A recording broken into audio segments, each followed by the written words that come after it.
प्यारे साथियों नमस्कार। आज की यह वीडियो एसएससी जीडी कांस्टेबल के लिए मोस्ट इम्पोर्टेंट रहने वाले हैं 2026 के लिए। चूँकि यह जो है फ्री वीकली मॉक टेस्ट है जो कि आरडब्ल्यूए ऐप पर एसएससी जीडी के लिए फुल मॉक टेस्ट है।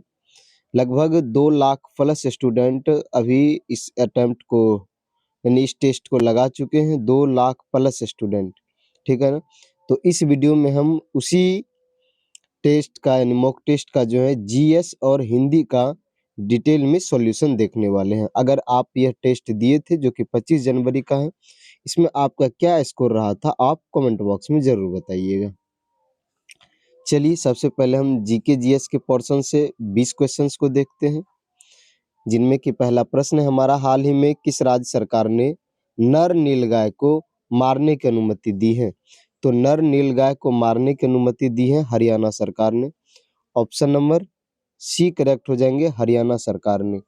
चूंकि वहां पर जो है कृषि क्षेत्र में नीलगाय द्वारा होने वाले जो व्यापक नुकसान है ना, नुकसान बहुत होता था कृषि में, तो इसके लिए उन्होंने मारने की अनुमति दी है।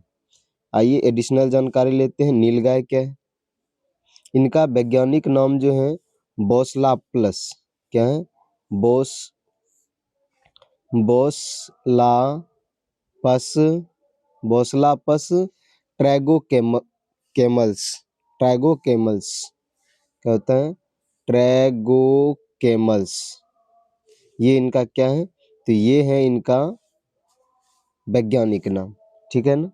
ये इसका वास स्थान कहाँ पर है, तो ये वास स्थान लगभग भारत, नेपाल, पाकिस्तान में पाया जाता है यह। अगले प्रश्न पे आते हैं। दूसरा नंबर क्वेश्चन है, विशिष्ट प्रतिरोध का मात्रक क्या होता है? विशिष्ट प्रतिरोध का मात्रक ओम मीटर होता है। ऑप्शन नंबर डी करेक्ट हो जाएंगे। ओम मीटर विशिष्ट प्रतिरोध का एसआई मात्रक है, क्या है, ओम मीटर, ठीक है ना। चलिए आवृत्ति की एसआई मात्रक की बात करें तो हर्ट्ज होता है। आवृत्ति का एसआई मात्रक हर्ट्ज होता है, ये आपको ध्यान रखना है। बल का एसआई मात्रक क्या होते हैं, न्यूटन, बल का एसआई मात्रक न्यूटन होते हैं। दाब का एसआई मात्रक क्या होते हैं, पास्कल, दाब का एसआई मात्रक क्या होते हैं, पास्कल होते हैं।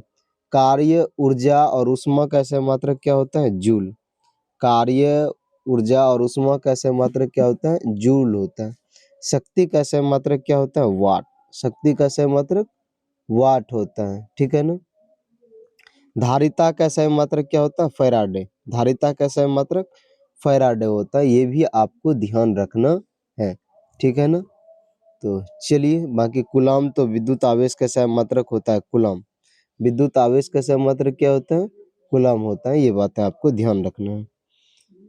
अगला प्रश्न, निम्नलिखित में से कौन सी भूकंप तरंगे अनुदैर्ध्य तरंगे हैं?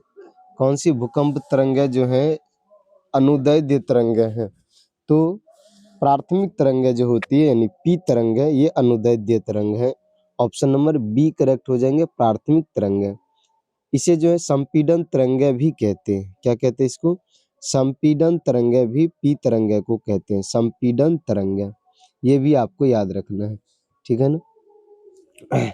अगले प्रश्न पे आते हैं, क्वेश्चन नंबर 4 है, भारत की जनगणना 2011 के अनुसार कुल जनसंख्या में किशोर जनसंख्या जो कि 10 वर्ष से 19 वर्ष का प्रतिशत कितना है? तो इनका प्रतिशत है 20.9%। ऑप्शन नंबर सी करेक्ट हो जाएंगे, 20.9%। कुल आबादी की बात करें तो हम जनगणना 2011 के अनुसार कुल आबादी जो है वह 121 करोड़, कितनी, 121 करोड़ के आसपास 2011 जनगणना के अनुसार है, ठीक है ना। चलिए अब यहाँ है तो किशोर जनसंख्या था तो 20.9% था। जो 0 से 6 वर्ष के आयु के बच्चे होते हैं, शिशु जो होते हैं, उनकी जनसंख्या का अनुपात क्या था, तो उनकी जनसंख्या का अनुपात जो है वह 13.1%, कितना, 13.1%।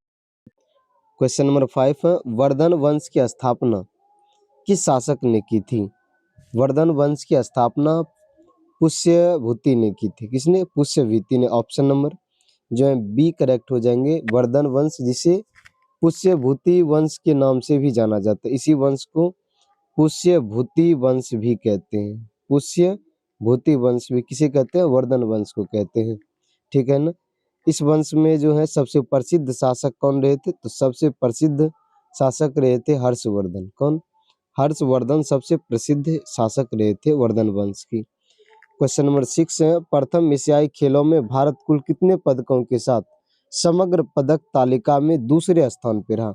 प्रथम एशियाई खेल जो कि नई दिल्ली में हुआ था। कहाँ पर? नई दिल्ली में हुआ था 1951 ईस्वी में। कहाँ पर? नई दिल्ली में, न्यू दिल्ली में हुआ था। इसमें जो है भारत ने कुल कितने पदक जीते थे? तो इसमें भारत ने टोटल जो है 51 पदक जीते थे। कितने? 51 पदक जीते थे और ये दूसरे स्थान पे रहे थे। तो 51 पदक में जो है 15 गोल्ड मेडल थे, 16 सिल्वर थे और 20 जो थे ब्रॉन्ज थे। 20 क्या थे? ब्रॉन्ज मेडल थे। ये सिल्वर थे 16 और 15 गोल्ड थे। टोटल 51 हो गए। हाँ, तो 51 में के साथ दूसरे स्थान पे रहे थे। प्रथम स्थान पे जापान रहे थे। पहले स्थान पे कौन से देश आए थे? जापान आए थे, जो कि टोटल उन्होंने 60 जो है मेडल जीते थे। कितने? 60, जिसमें से एक उनका 24 गोल्ड ही था। 24 गोल्ड ही था। अगला प्रश्न है, इंडियन सुपर लीग 2024-25 का खिताब किस टीम ने जीता है? इंडियन सुपर लीग 2024-25 का खिताब मोहन बगान सुपर जायंट ने जीता है। ऑप्शन नंबर ए करेक्ट हो जाएंगे, मोहन बगान सुपर जायंट। इन्होंने इंडियन सुपर लीग का खिताब जीता है। ठीक है, आपको याद रखना है। इसमें अगर हम बात करें कि किसे हराया था उन्होंने, तो बेंगलुरु एफसी को। किसे? बेंगलुरु एफसी को हराया था उन्होंने। बेंगलुरु एफसी को उन्होंने हराया था, 2-1 से हराया था। ठीक है ना। इससे पहले एक बार इंडिया जो है मोहन बगान सुपर जायंट ने 2022-23 में भी जीते थे। 2022-23 में भी उन्होंने एक बार जीता था, पहली बार। ये दूसरा था।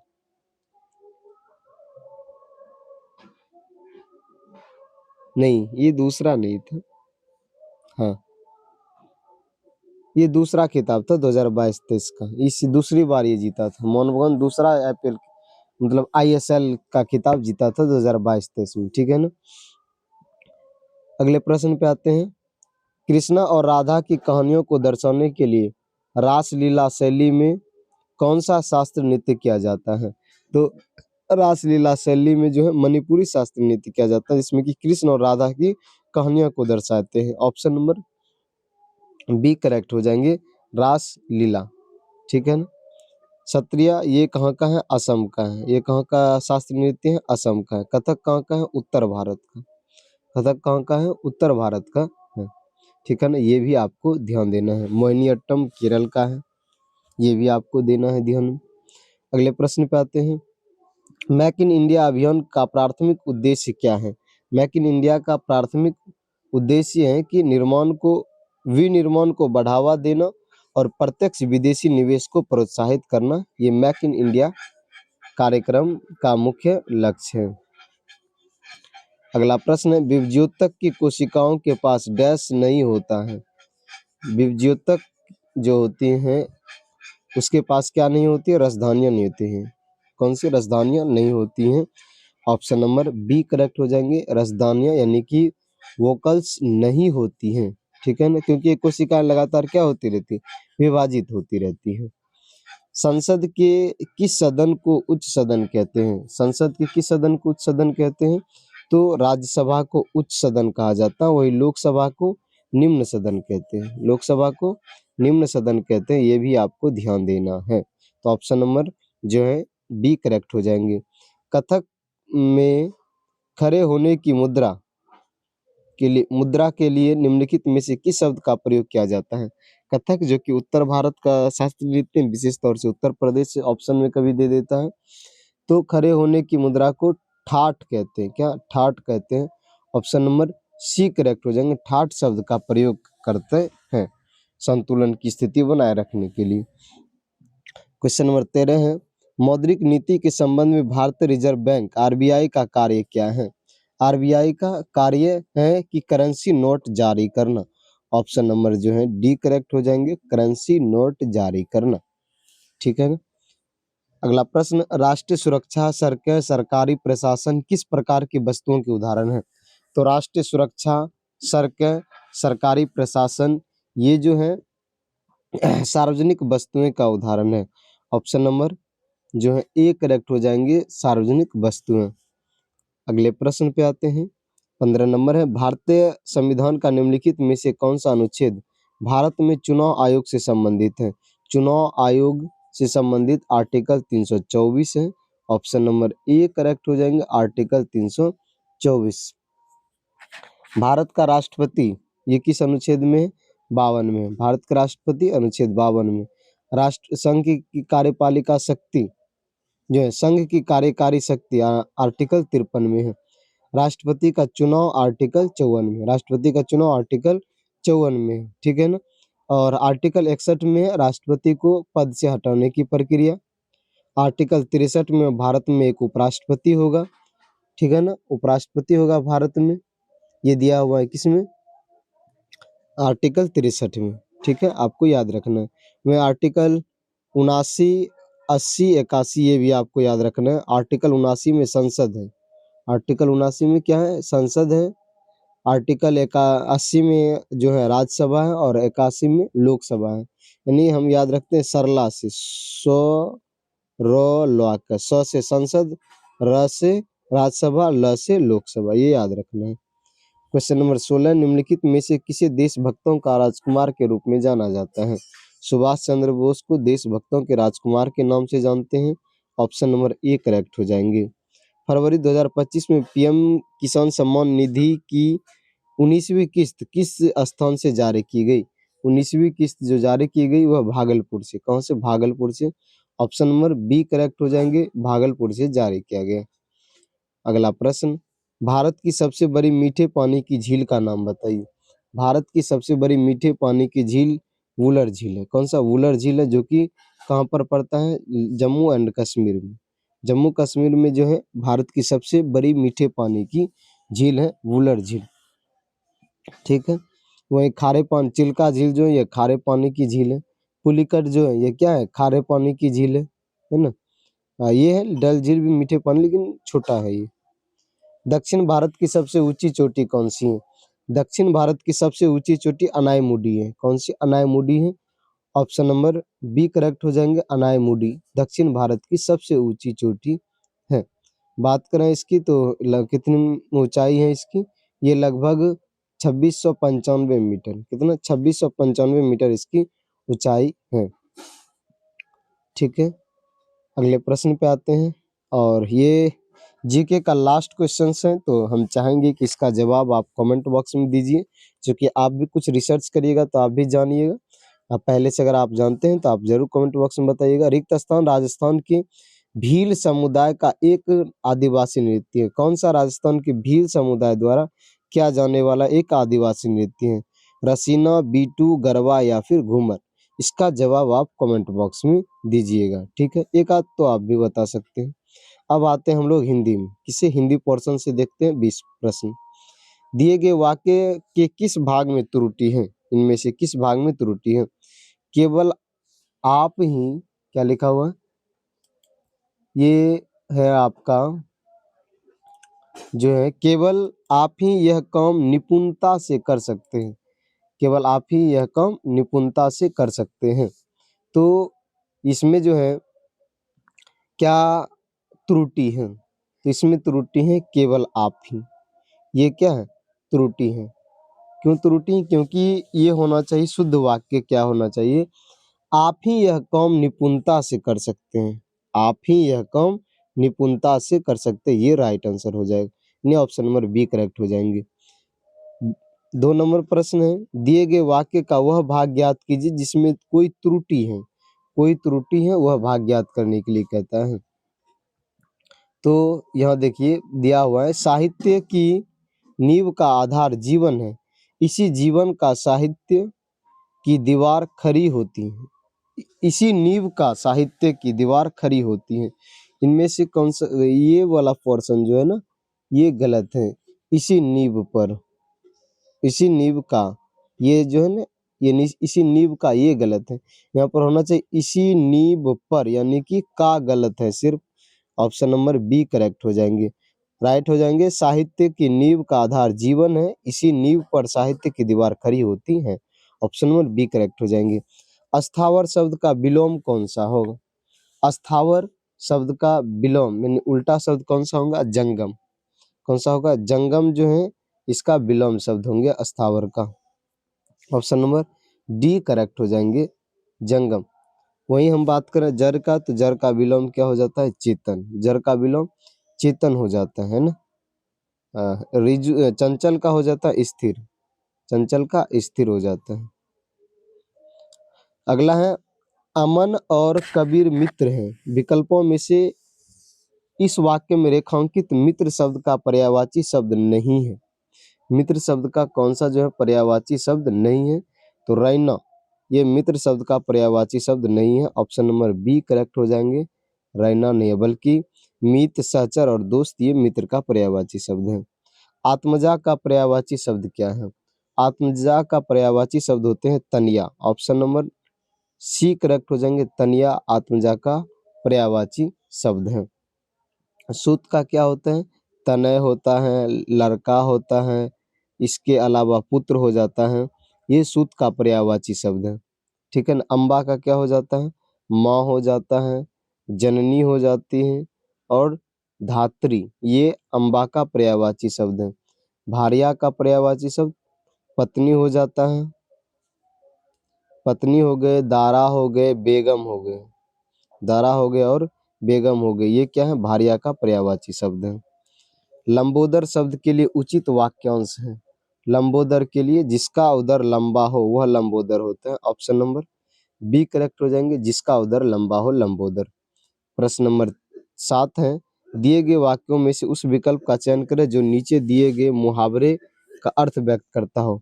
भागीरथ प्रयत्न, भागीरथ प्रयत्न का मतलब होता है कि आप भारी कोशिश कर रहे हैं, यानी अथक प्रयत्न कर रहे हैं, अथक प्रयास कर रहे हैं, है ना। तो भारी कोशिश हो जाएंगे, ऑप्शन नंबर डी करेक्ट हो जाएंगे। रागिनी ने जब बीना बजाना शुरू किया तो उसके स्वर ने सारा वातावरण, स्वर से सारा वातावरण डैश हो गया। रिक्त स्थान की पूर्ति करें। तो रागिनी ने जब बीना बजाना शुरू किया तो उसके स्वर से सारा वातावरण क्या हो गया? झंकृत हो गए। क्या हो गए? झंकृत हो गया। ऑप्शन नंबर सी करेक्ट हो जाएंगे, झंकृत।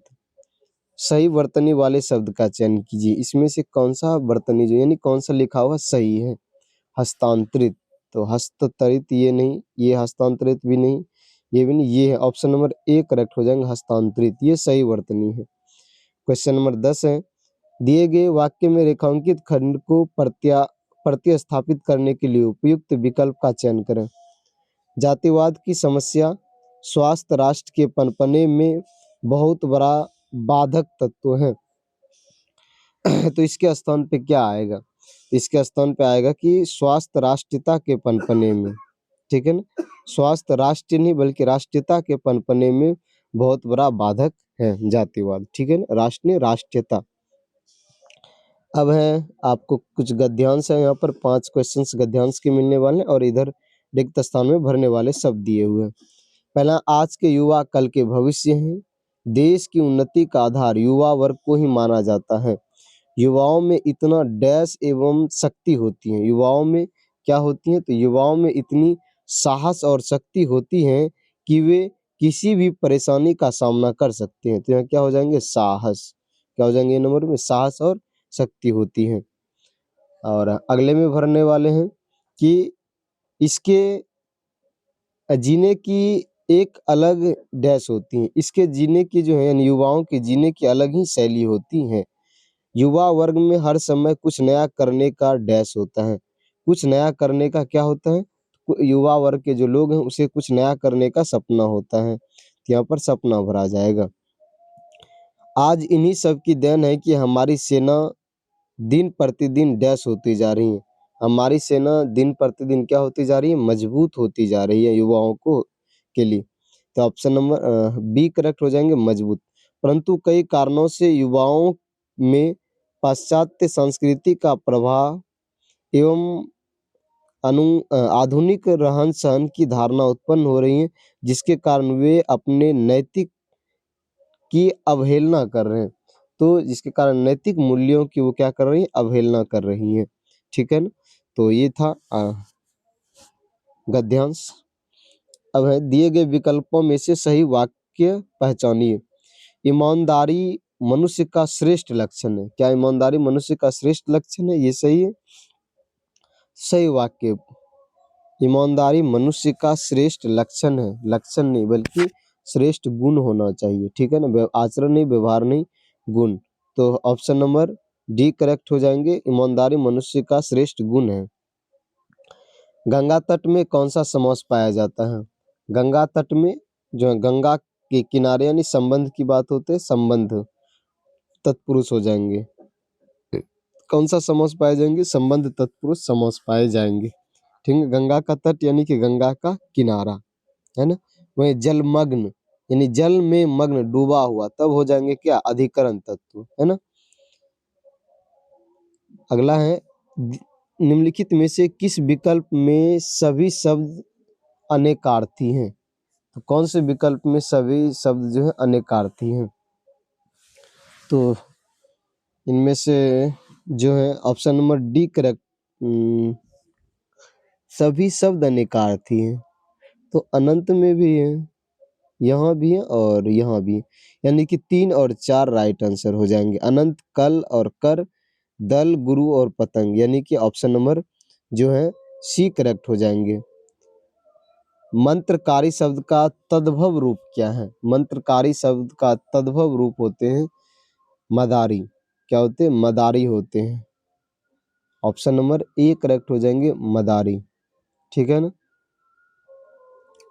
तो राइट आंसर ए हो जाएंगे। लास्ट प्रश्न है, भुजा का बहुवचन क्या होगा? तो हम चाहेंगे कि हिंदी से भी एक, जीके से एक दिए, हिंदी से भी एक, बहुत हल्के हैं। आप इसका जवाब कमेंट बॉक्स में दीजिए, ज़्यादा समय नहीं लगेगा। ABCD आप लिख सकते हैं, कौन सा ऑप्शन सही हो जाएंगे?